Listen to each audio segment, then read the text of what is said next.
Forbes India Small Business Summit, presented by PhonePe Payment Gateway.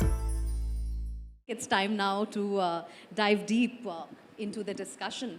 And I always say that whenever there is a conversation around MSMEs and how small businesses are placing themselves in the giant markets that we see today, we are looking at the same problems and challenges pan-India. Every state has the same issue, whether it is access to finance, whether it is digital transformation, whether it is regulatory and policy support, or we are looking at market access, talent or scalability. तो मुद्दे जो हैं वो मोटे-मोटे सभी states के एक से ही हैं, लेकिन कहीं ना कहीं किसी के स्टेट में कोई चीज़ अलग तरीके से काम कर रही है और उससे हम उसको बेस बना के हम देख सकते हैं कि मॉडल्स जो हैं वो किस तरीके से रेप्लिकेट किए जा सकते हैं. So today, without further ado, I'm going to start with Gaurav, because both of us were having a very good conversation about the giants that are in the market already, and the reason why, because of their presence, MSMEs are also not able to do as much. But Gaurav, let me start by asking you, how do you view the current landscape of India when it comes to SMEs and MSMEs, and what are the current challenges that need to be addressed immediately? Like the first two challenges that you think इस पे पहले हमें नजर डालनी चाहिए. Today, we only talk about medium and small scale industries. If I tell you about Uttar Pradesh, you Uttar and P Pradesh, you unlimited P problems, which is turning into a destination of you unlimited P possibilities and potentials, you cannot ignore a micro industry. They form the backbone of this state. 90% today, they are not even medium. They are micro industries which are actually creating their progress movement. And they are too sensitive. They're directly impacted. Right. If you see an onslaught of COVID, direct impact.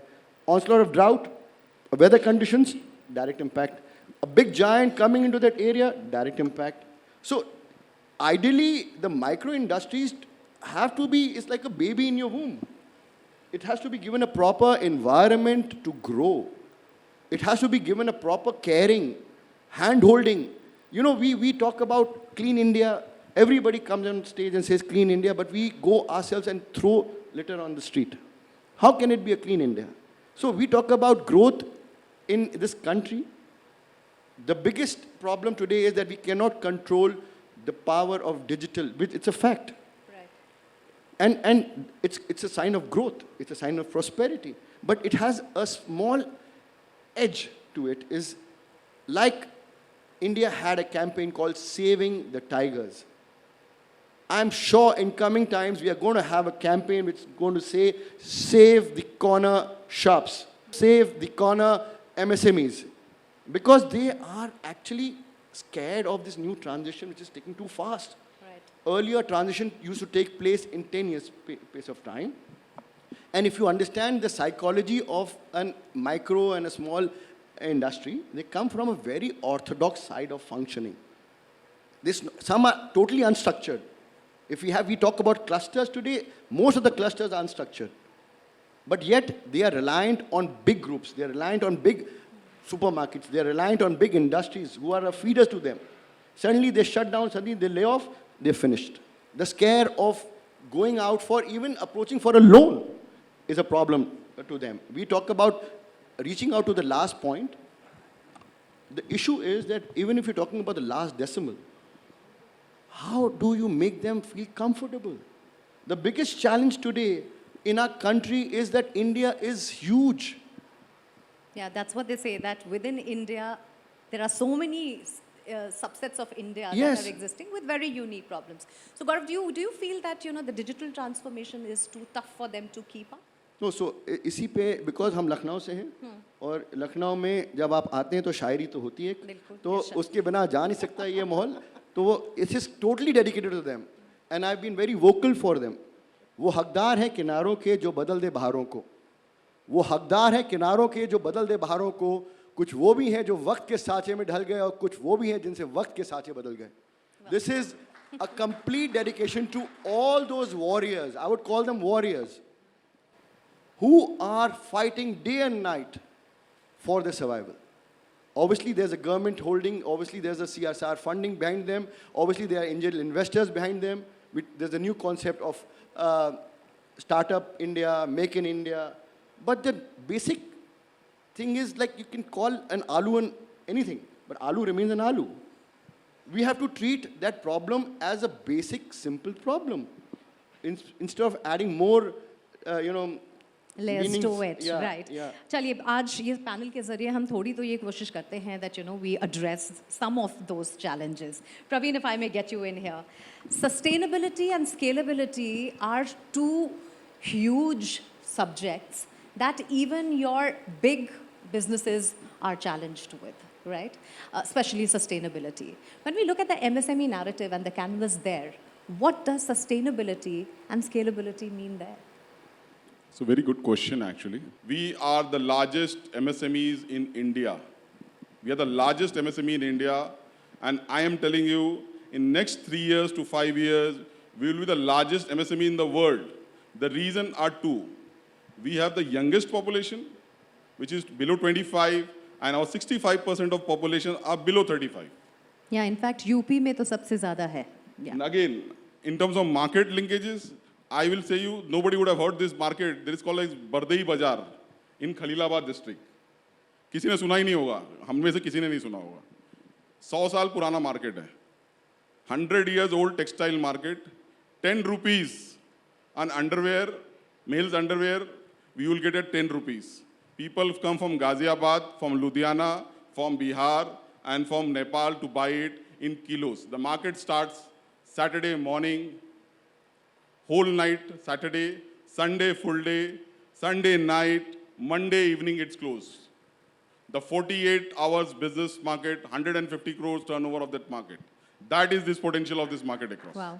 Now that's also Nobody the scale knows. Nobody knows. Even if you ask some people that, are you ever heard about Bardei Bazaar? Nobody will able to you. So that's the power of small businesses here. That's the power which has not been spreading across. People don't know.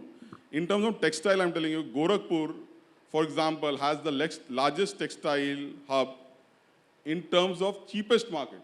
Shirting and suiting.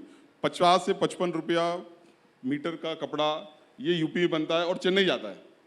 इतना सस्ता polyester का कपड़ा कहीं नहीं बनता. That's the market is here. Praveen, so we're saying that, we have to basically look at these markets, get them to the place that they have to So now the belong. transformation is happening in terms of digital transaction has happened, credit linkages has started. We have started us understanding the credit history Right. because of because they didn't have the bank account. Now they started creating bank account. उनका digital transaction दिख रहा है कि income क्या हो रहा है. Banks have started lending credits to them across, and we are searching for them. That's the market which we are into. It's the most potential market for next 10 years. That is what my claim is. Wonderful, wonderful. And I think that's the kind of optimism and long-sightedness that we need, that where we know that there is a lot of potential, but how do we scale on that potential? Rajita, if I can get you in here, हमने Make in India की बात करी, हमने आत्मनिर्भर भारत की बात करी है, and they have done a significantly contributed in pushing small businesses and medium businesses. A little on that, and whether they go hand in hand with the regulations that have been put.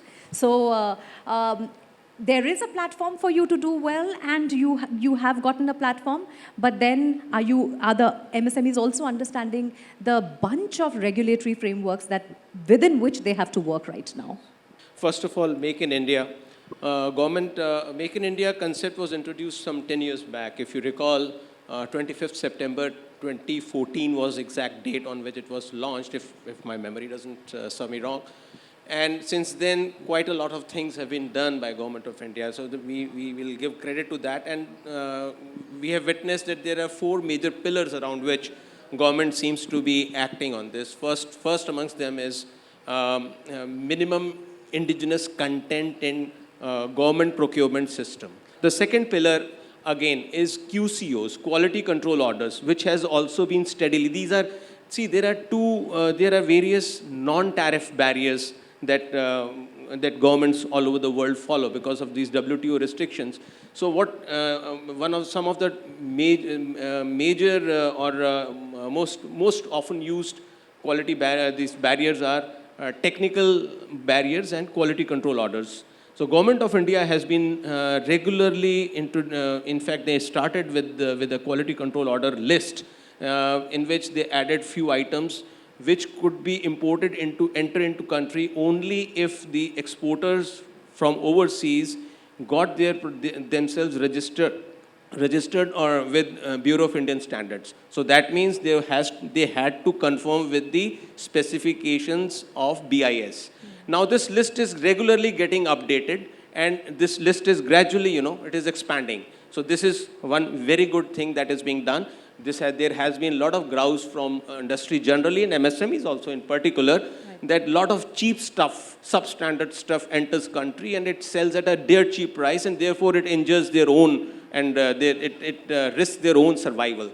And the third pillar that is being worked around is production-linked incentive scheme, what is popularly called PLIs. So there are about 14 sectors in PLI and under PL that have been open to PLI. But again, out of those 14, mobile sector seems to be doing exceedingly well. And there's been some traction with air conditioners and air conditioning components also. And some pharmaceutical and drugs is also making a little bit of headway. But these are long gestation period products.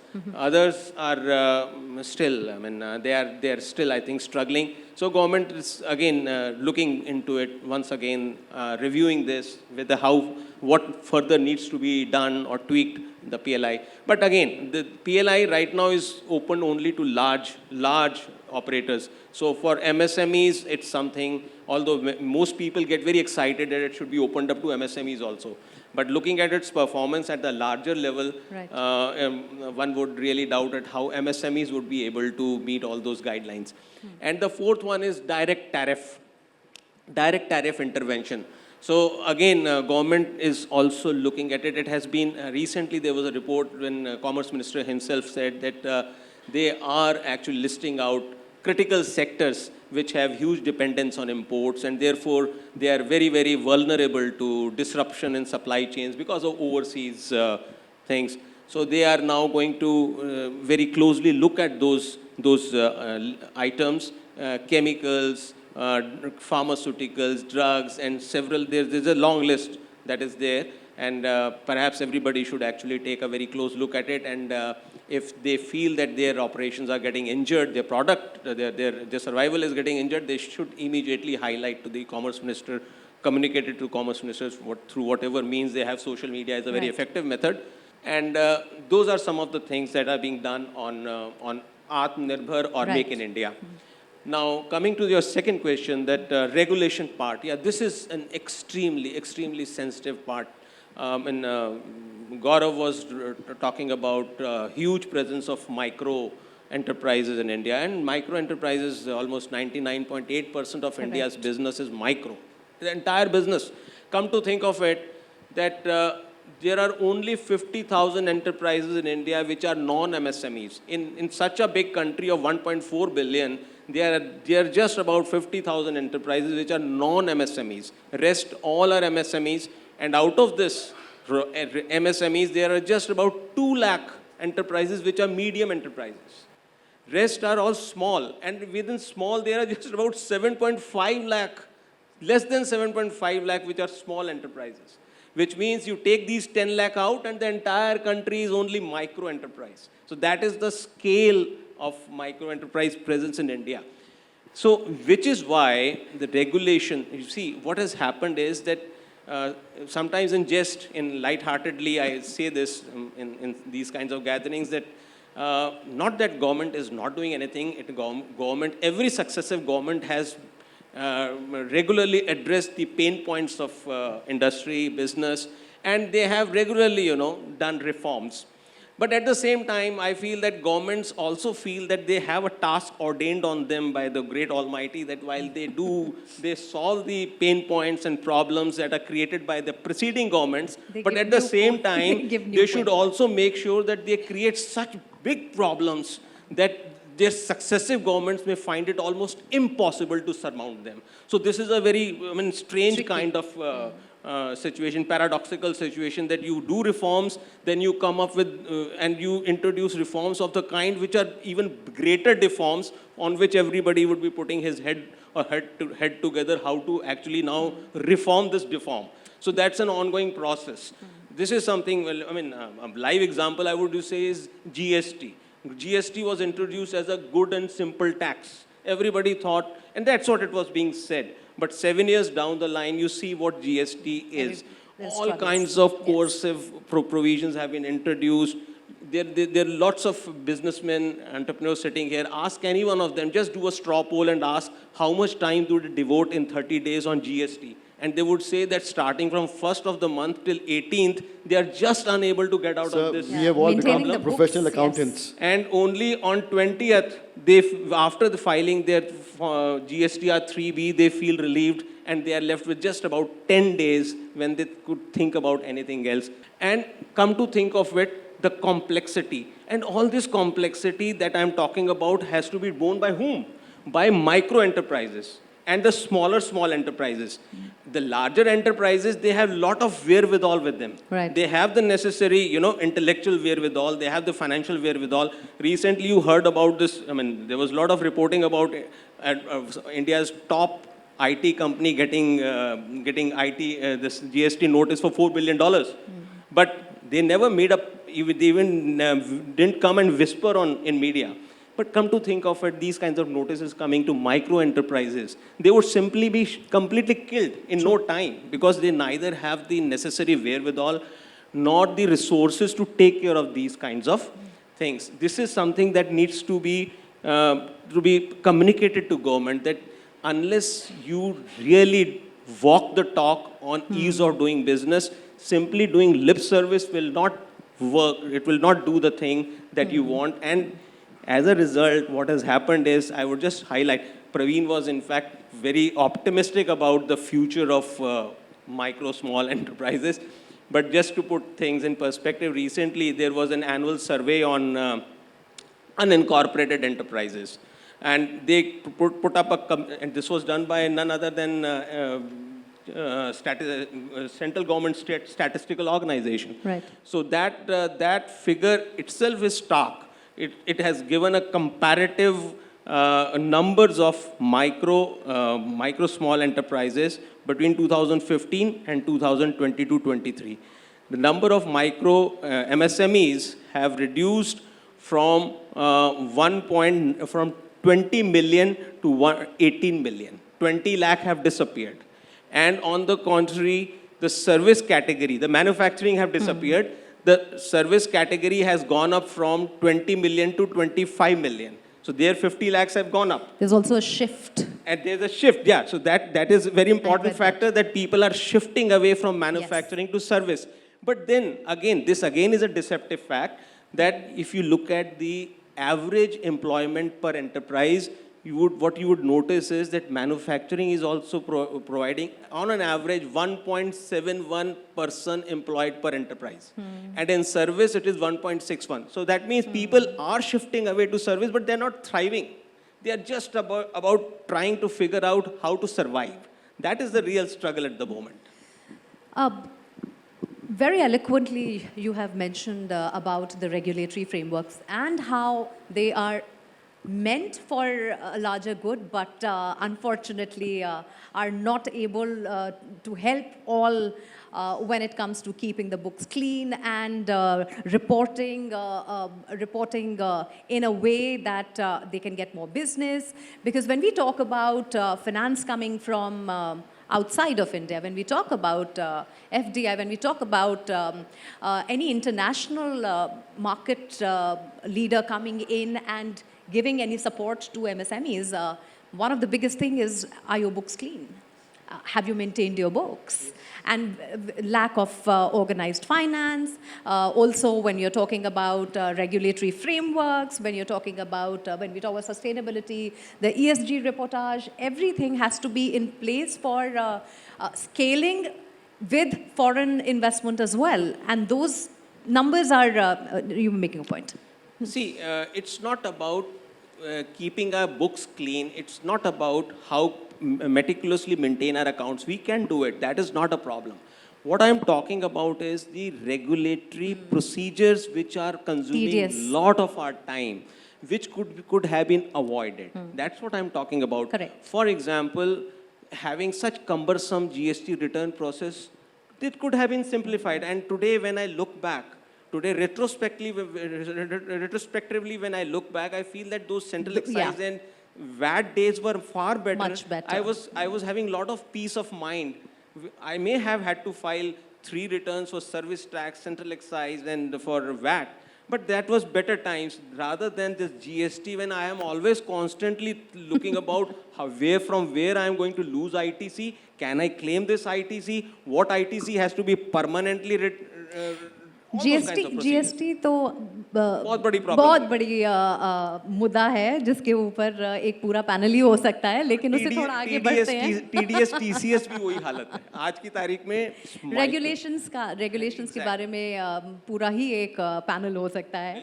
But I'm shifting gears here and I'm getting Anandi in. Anandi, you are the chairperson of IA Women Entrepreneur Cell, and we have been talking across states about getting more women into the workforce. And while there are a lot of women, there is much more to be achieved, because we have seen in the last 2 years the numbers were falling. Yeah? And post-COVID, the number of MSMEs or small businesses that shut were also owned by women. Even today, even if there are enough and more schemes and pushes for women entrepreneurs, either they don't know about them or they cannot get on the digital transformation in a way that others are doing, because we see a lot of women-led businesses are either single person or with a limited team. What are some of the classic problems that you are seeing with women entrepreneurs, and what has the government done to support it? But if you were given a wish list, what would your top 5 asks be? Being a women entrepreneur, UP की condition के accordingly जब हम women entrepreneurs की बात करते हैं, Covid के बाद से काफ़ी शिफ्ट आया था. There are lot of women entrepreneurs, अगर हम माइक्रो की बात करें, जो अपने घर से काम कर रही थी या बाहर निकल के उनको चला रही थी. कोविड से डेफिनेटली एक इम्पैक्ट आया था, because their other responsibilities. Market उतना नहीं मिल पा रहा था, जिसकी वजह से वो एक क्रंच आया था. सेकेंडली, जब हम देखते हैं आजकल विमेन एंटरप्रेन्योर्स को वर्कफोर्स में आगे लाने के लिए, सबसे बड़ा चैलेंज उनके पास एक तो अवेयरनेस का हो जाता है. सेकेंडली आता है उनके पास फंड्स को लेकर के. एक हेजिटेशन बहुत ज़्यादा हम लोगों ने देखा है कि जो इंस्टीट्यूशंस हैं वो फिनेंस देने में, उनको कोलैटरल देने में इज़ अ बिग चैलेंज. वो नहीं दे पाती हैं, जिसकी वजह से दो विद गवर्नमेंट की स्कीम्स के साथ में मुद्रा योजना हो गया, या अब हम अगर बड़े एस्पेक्ट में करें, जब हम माइक्रो और स्मॉल की तरफ आते हैं तो PMEGP या CGT MSE की थ्रू जो 1 करोड़ से 5 करोड़ का हुआ है. एंड सिमिलरली मुद्रा योजना में it is from 10 to 20. But the problem with that is कि ये उन्हीं को मिल पाता है जिन्होंने वो 10 lakhs का प्रायर आपका फुलफिल किया होता है, तभी वो आगे उसको कर पाते हैं. So with Indian Industries Association, what we were trying to getting women on board जो अपनी enterprise run कर रही हैं, जिनको because जितनी हमारी MSMEs हैं उनमें से roughly अगर हम बात करें तो 20% are the women led MSMEs, जिसमें उनको और आगे लाने के लिए उनको सेलिब्रेट करना और उनकी सक्सेस स्टोरीज़ को भी शेयर करना is also an important aspect, because the younger generations वो उसको देखकर और ज़्यादा yes as a mentor also, and there उनकी स्टोरीज से they feel encouraged and empowered also. And secondly with the kind of awareness, like जो हमने micro और स्मॉल इंडस्ट्रीज़ के साथ में देखी है, गवर्नमेंट की जितनी भी स्कीम्स और सब्सिडीज़ हमको मिलती हैं उसका मेजर बेनिफिट्स कई बार होता है यूपी से बाहर के स्टेट्स में जल्दी अवेल हो जाता है, और UP is missing out on to those aspects. Second बात आती है जो ऐसे छोटे शहर हैं जहाँ पर connectivity is also a problem. हम 2 tier cities की या 3 tier cities की बात करें तो इन cities में there is a lot of potential. अगर आप गांव में जाते हैं तो आपको कहीं ना कोई घर से एक समूह सखी से एक महिला जुड़ी हुई दिख जाएगी जो कहीं ना किसी रोज़गार के ज़रिए अपनी आमदनी अपने घर का गुजारा कर रही है. अब हम अगर इसमें बात करें, अगर हम डेवलप कर सकते हैं, बिकॉज ये जो एरियाज़ हैं, ये जो बी ग्रेड टाउन सिटीज़ हैं, ये गवर्नमेंट के लिए भी एक ग्रे एरियाज़ हैं. इनको डेवलप करने की ज़रूरत है because they have great potential in terms of labour and land availability. और ये रॉ मटेरियल स्पेसिफिक भी आ जाते हैं जिससे वहाँ के आसपास के लोगों को एक हम एम्प्लॉयमेंट जनरेट कर पाते हैं.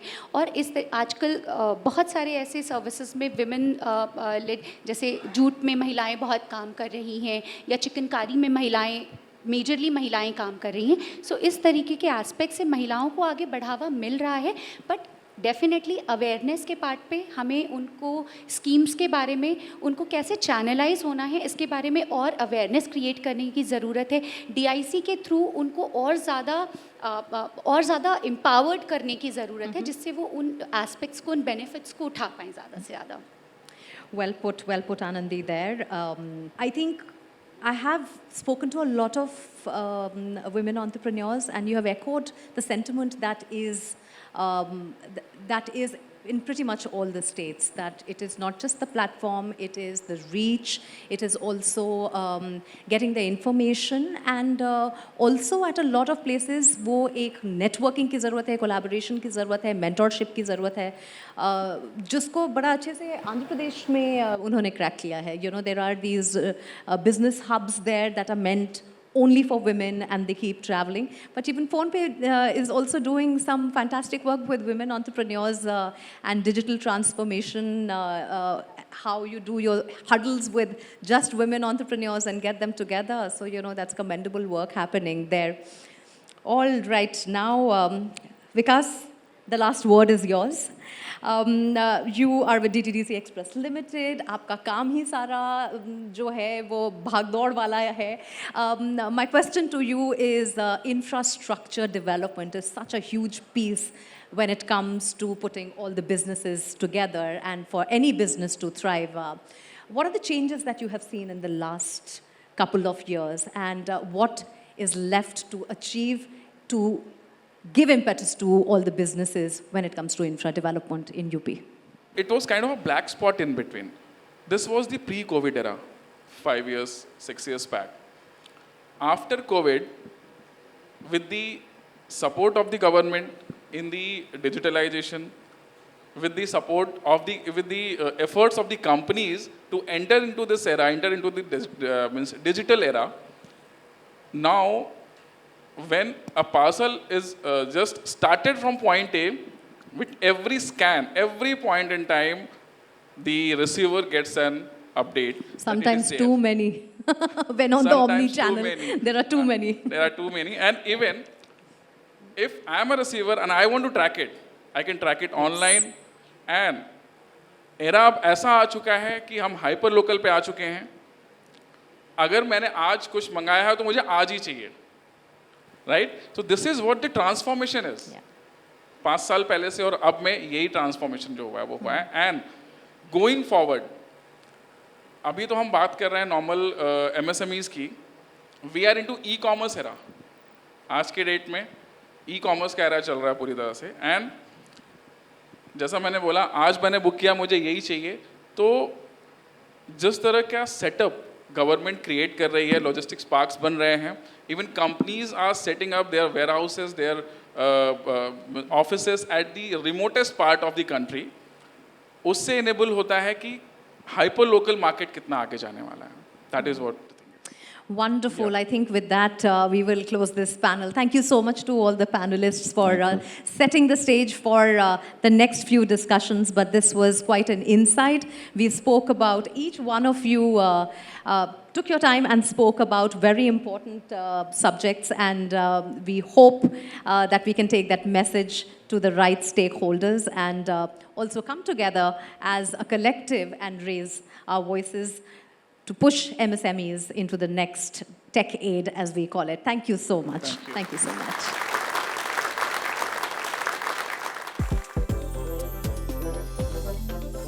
Forbes India Small Business Summit, presented by PhonePe Payment Gateway.